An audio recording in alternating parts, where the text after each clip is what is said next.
আজকে lockdown BNP Awami League fight করুক আর না করুক, আইফোন ইউজার এবং অ্যান্ড্রয়েড ইউজারদের মাঝে মাস একটা মারামারি লাগাইয়া দিব। চলেন দেখি টপ 5 ইউআই আসলে কোনটা। 5 নম্বরে থাকবে নাথিং ফোন ওএস। দেখেন একেবারে ক্লিন একটা ইউআই, অপটিমাইজড ইউআই এবং নিয়মিত আপডেট থাকে।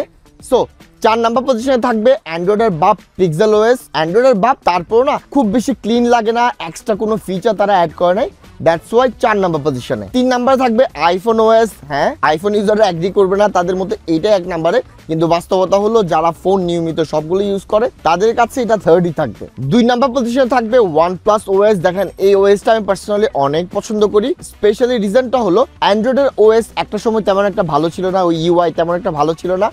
OnePlus প্রথমবারের মতো প্রত্যেকটা স্মার্টফোন ব্র্যান্ডের শিখায় ইউআই কতটা ইম্পর্টেন্ট। 1 নম্বরে থাকবে স্যামসাং এর ওয়ান ইউআই। দেখেন এইটার মতো এক্সপেরিয়েন্স আপনি স্মার্টফোন ইন্ডাস্ট্রিতে আর কোনো ফোনে পাবেন না। ইয়াস, এটা ক্যামেরাতে অনেক পিছিয়ে গেছে, ক্যামেরা নিয়ে অনেক কমপ্লেন আছে, কিন্তু এদের ইউআই স্টিল বেস্ট।